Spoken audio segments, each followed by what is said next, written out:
In here lately, there's been you hear a lot of people talking about in the days of Noah, so shall the coming of the Son of Man be.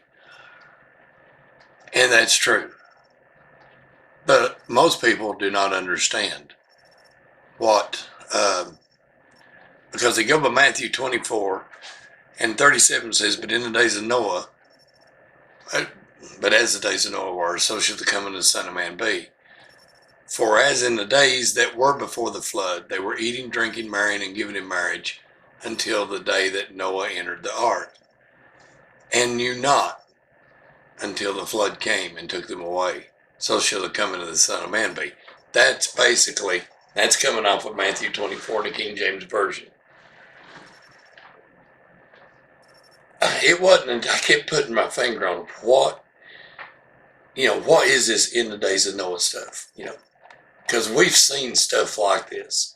And here's the thing, I was watching Rob Skiba a while back, and one of his things, and he clarified something that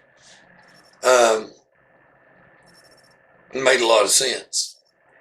In Genesis 6, when the sons of God came down to the daughters of men and made it married, now there's a Sethite view, which I disagree with, because the Sethites weren't exactly the most perfect people in the world either. But what's the difference between the days of Noah?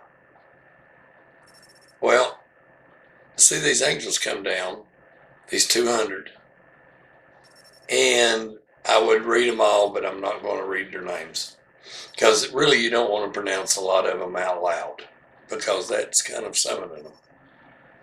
So, and ones like Azazel and Sanjai, they're in the bottomless pit, locked in chains. I'm assuming all of them are. I don't know that. But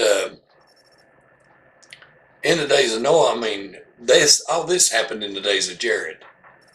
So what happened in the days of Noah? We know they're eating, marrying, drinking, and carrying on. That has gone on for years, centuries. And over the centuries, there's been times, World War I, World War II, and God knows the war that we're in now. I'm sure the people that are affected by it feel now. The Napoleonic Wars, Battle of Hastings, bubonic plague. There's been so many times.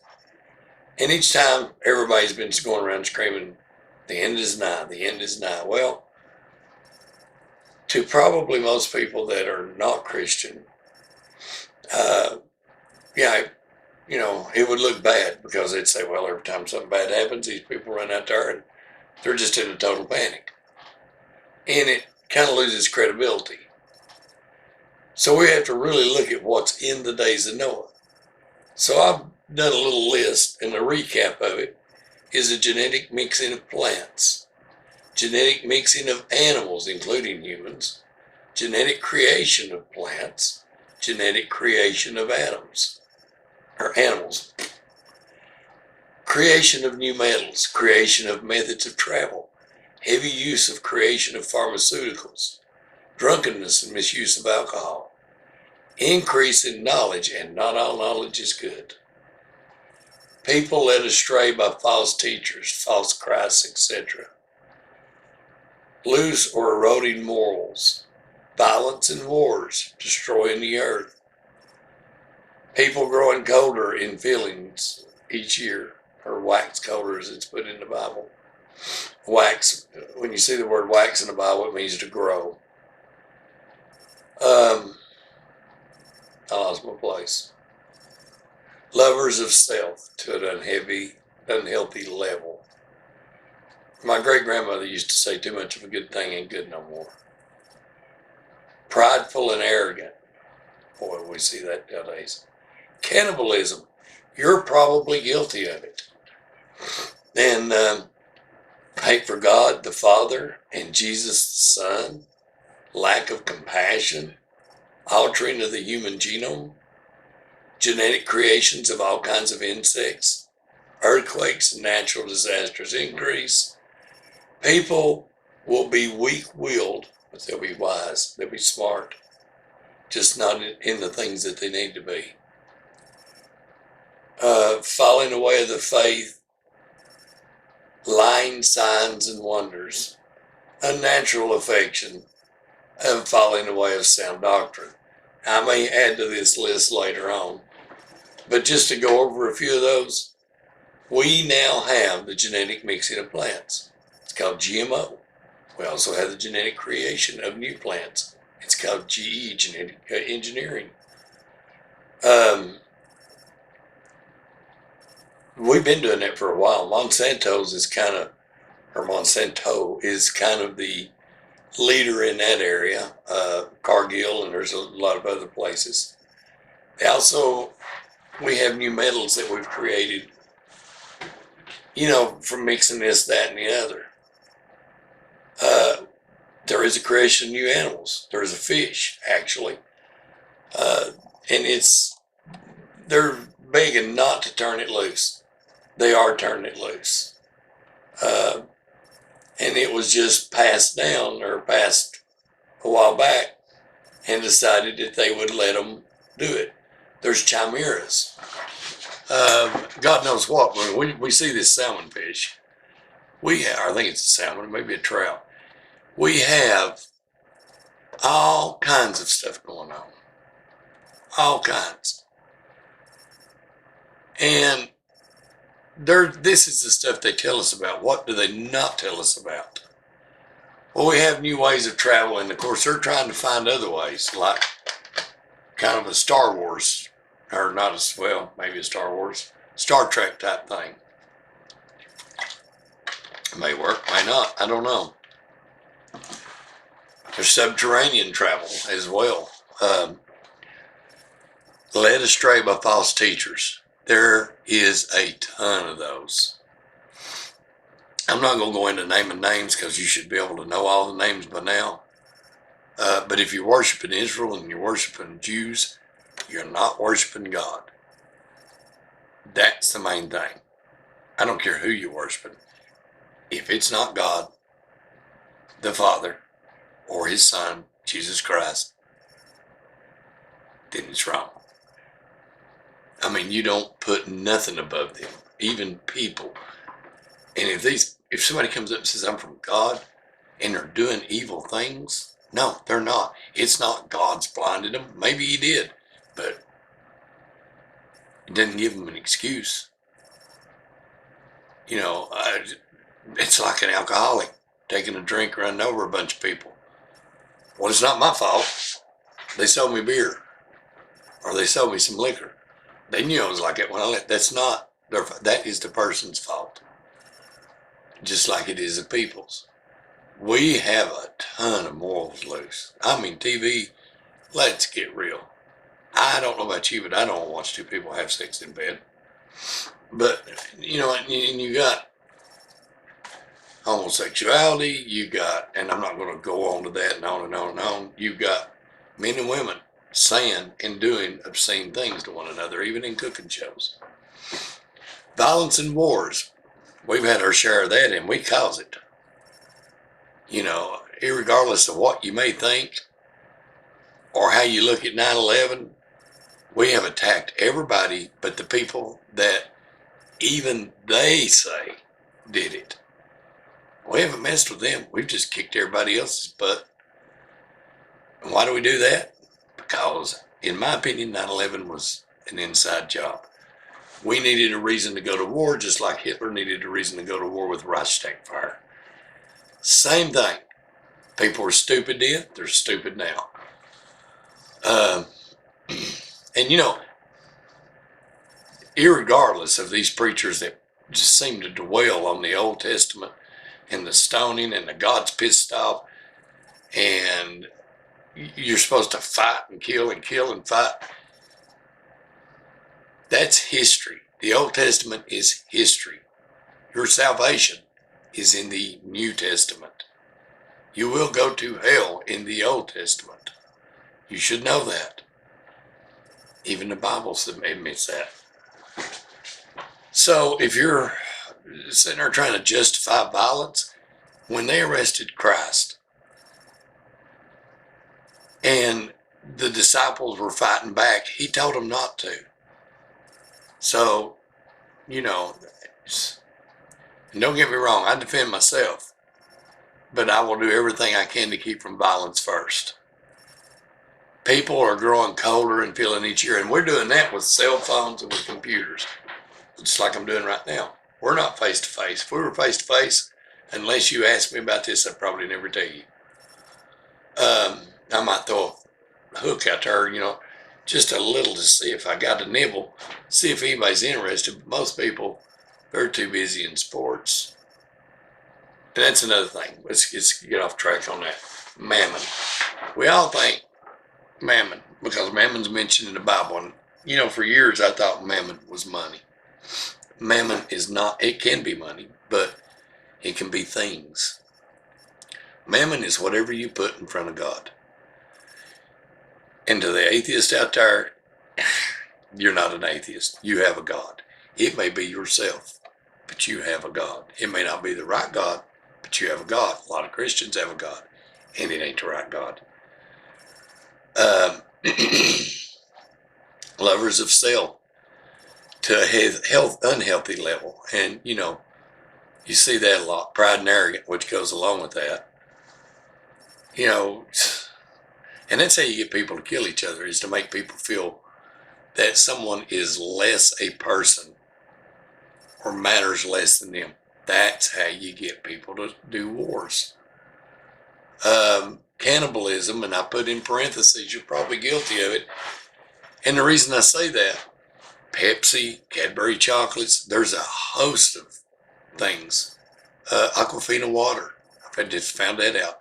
Makeup you use, all those are aborted fetus cells being used. Planned Parenthood is kind of like a broker for baby parts, and they make a good killing doing that. But you'd have to go back on the history of Planned Parenthood, and you wouldn't be, you would just be going, yeah, I can see them before they do that, because of what they are.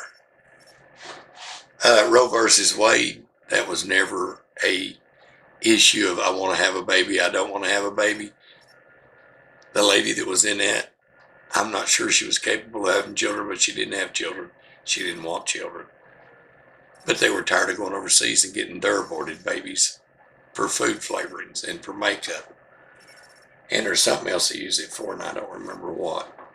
But it's just, so cannibalism. And people nowadays, they hate God. They hate Jesus. You see them making fun of them all the time. And I blame that on the Jews that run Hollywood. And I'm not saying all Jews, just the Jews that run Hollywood and Israel. Those are not good people.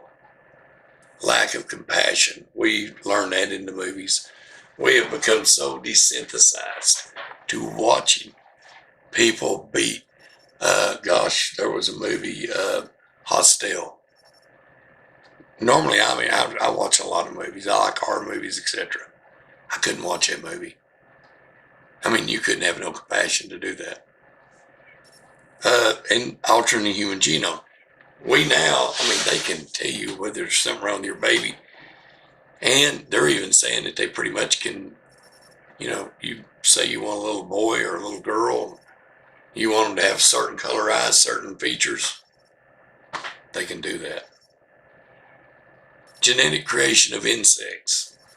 In the Bible, you see where sometimes God says, go into this village and just destroy the people, because these people are not human. Other villages, he says, go in and kill everything. Don't let nothing, bugs, animals, humans, destroy it all. And that's because they were doing that. Chances are, when you studied different things, the things that we assumed were myths, most of them aren't. And probably weren't, let's put it that way. A really, really, really good author that I like, and he's real humble, he's very intelligent, he studied for 30 years, is Gary Wayne, who wrote the Genesis 6 Conspiracy. He is excellent.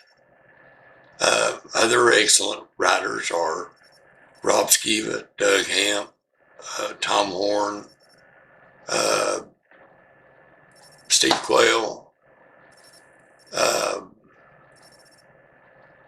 L.A. Marzuzzo, and Chris White.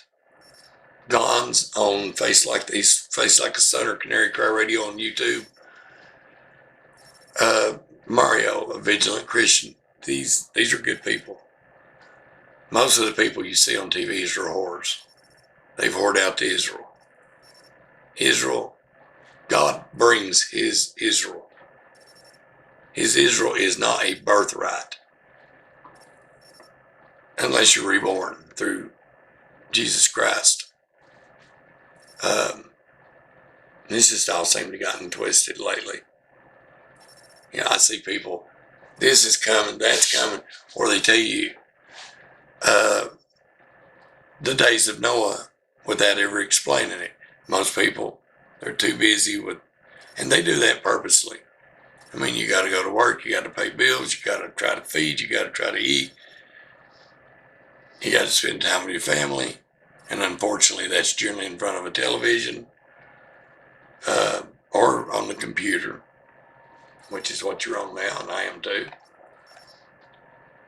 But, and then I heard one TV preacher say something about that towards the end there'll be an increase of faith, and that is completely 100% a lie.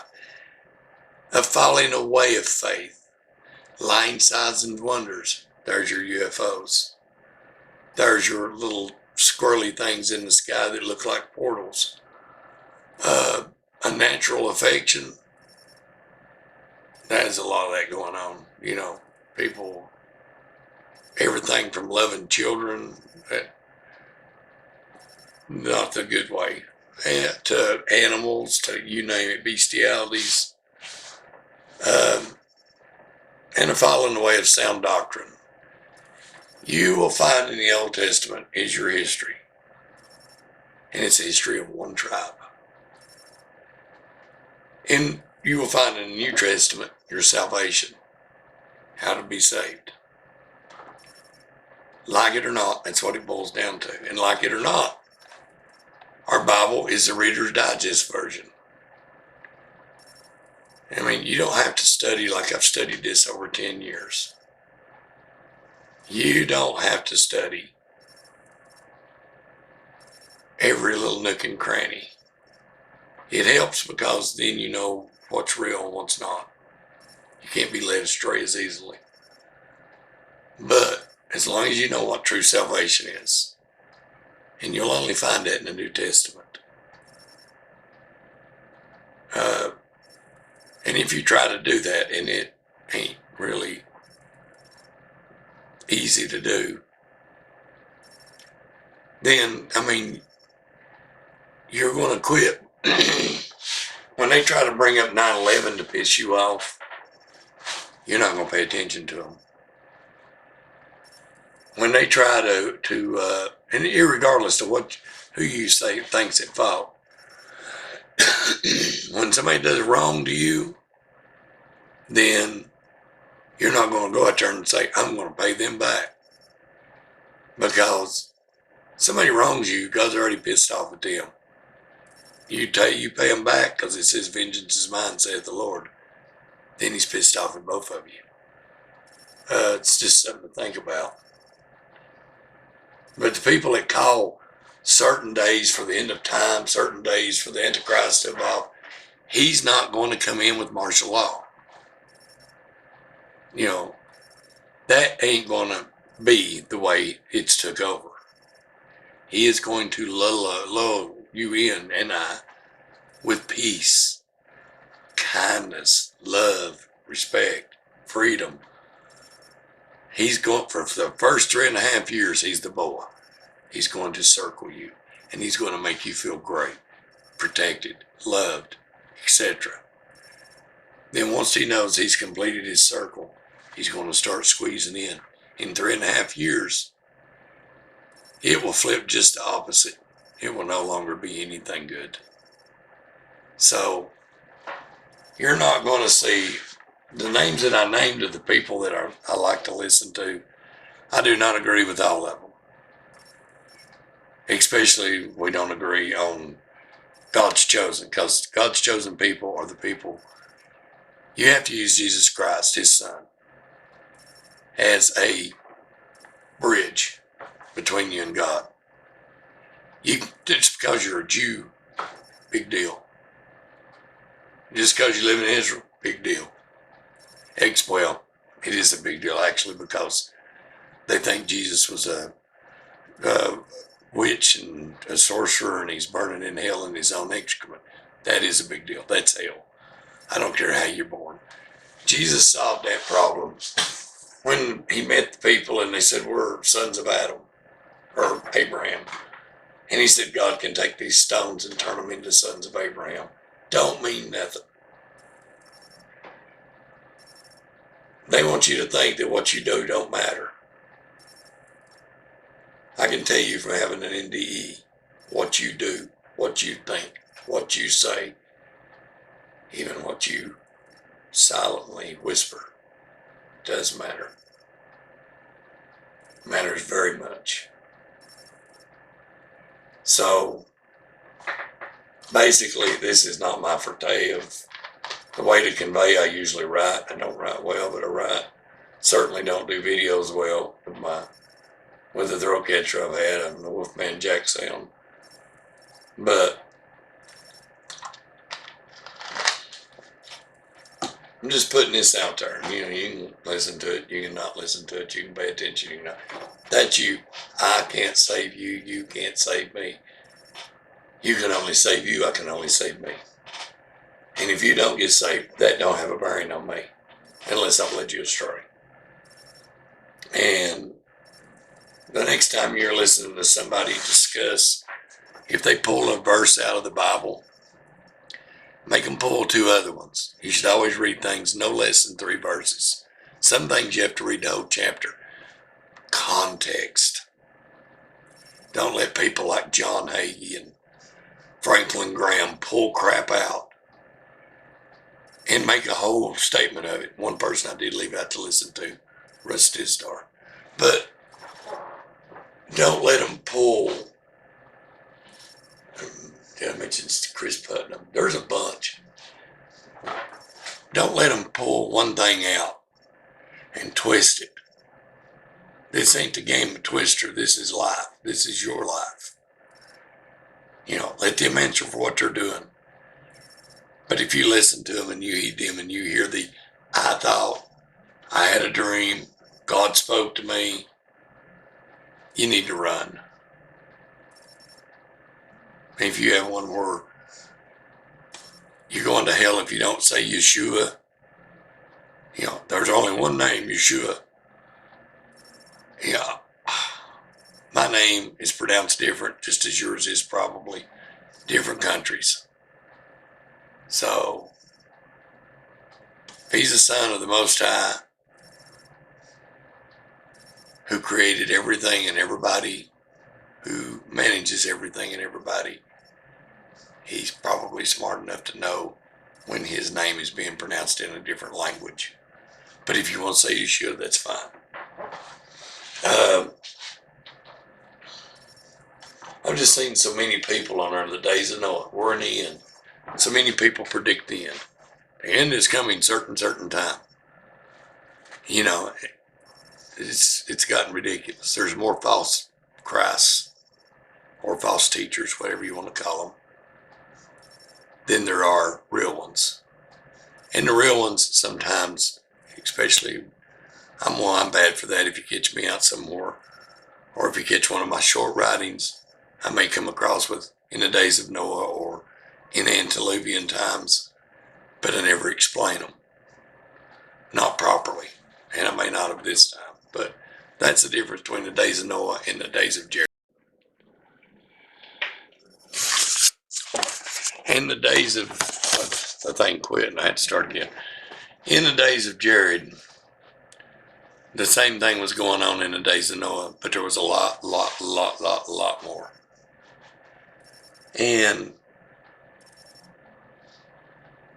for years, people would say we're in the end of days, and I'd laugh and say, no, it's got to get a lot meaner than this. Well, it's just jumps in huge leaps of how mean it's getting. I mean, it's getting bad. And the main thing to look for was in the days of Noah was all the everything being bastardized. It's no longer of God. So yeah, we're probably in the end times. Most likely, we are in the end of days. I mean, we're for the first time ever, we're fitting everything as it goes down the line. And like I say, I listed 27 of the things that just come to mind right off the bat. There's more, I'm sure, because I'm not finished with it. But and for those who wonder whether you're a young earth creationist or an evolutionist, whether you believe man's been around for 10,000 years or you believe man's been around for 10 million years, ask yourself something. Why is it that according to what you're taught, mankind just kind of dwindled around, walking around? The biggest thing invented was a wheel. Maybe a bow was the next thing, or a plow. And then everything was silent for all these years, whether it's 10,000 or 10 million.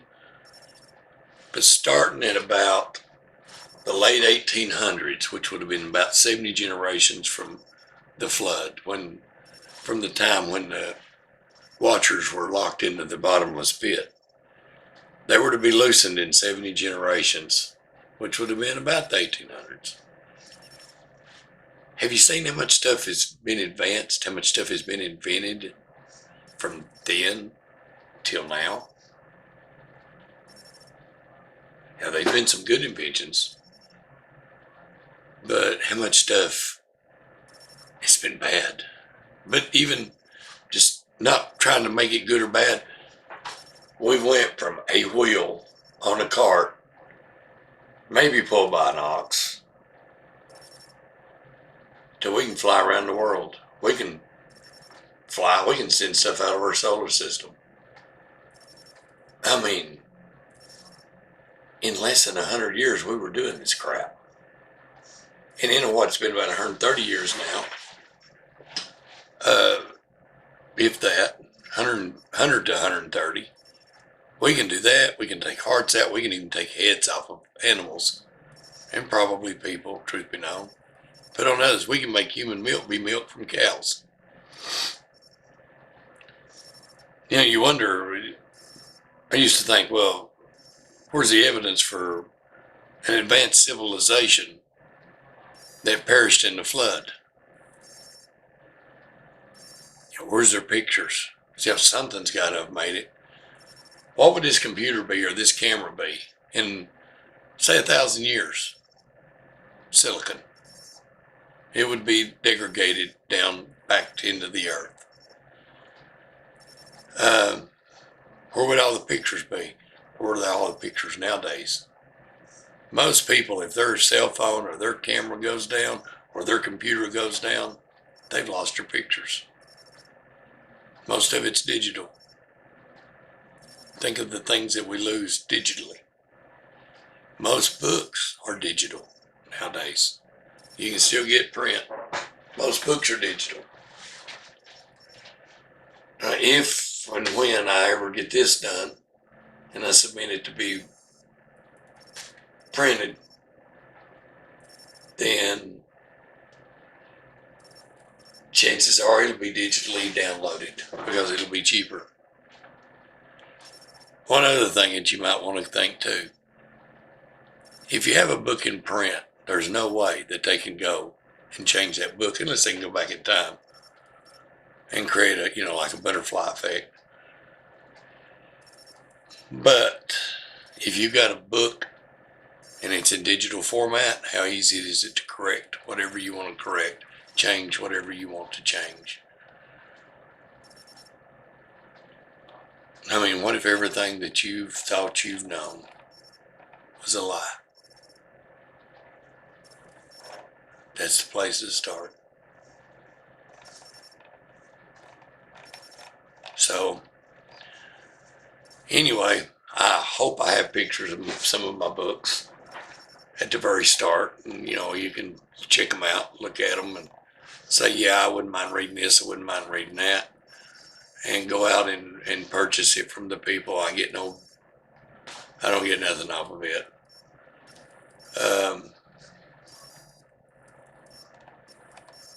This one that I'm writing, it's not been edited, but for right now, it's free. Over 10,000 people have accessed it. So, or over 10,000 times it's been accessed, I should say. Maybe the same person doing it 10,000 times, I don't know. But now you know what the days of Noah were, and the days of Jared, and where we stand. So, personally, I prep because I also don't believe in a pre-tribulation rapture. That's just not biblical. It's not scriptural. Remember when reading scriptures, the phrase, everybody gets something different, that's from the devil. When reading scripture, doesn't matter what you think, doesn't matter what I think, it's what God said. Not what we think, not what Billy Graham thinks, or Franklin Graham, or Darby. It's what is in the Bible, period. And it's what is in there in context. That's really about it. And I've went over too long, probably said more than I should have, but this is not my forte. So look over it. It's not a great production, but it does have information.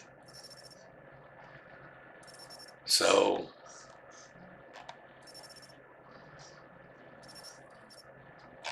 if you want to read that, most of you know where to find what I'm writing on. It's free. I don't collect names. I don't collect emails. You can't subscribe. You just go in there and read it, bookmark it if you like it. Check back, see if I wrote anything. I will read you this. And many false prophets shall rise and shall deceive many. And because iniquity shall abound, the love of many shall wax cold or grow cold. But he that shall endure unto the end, the same shall be saved.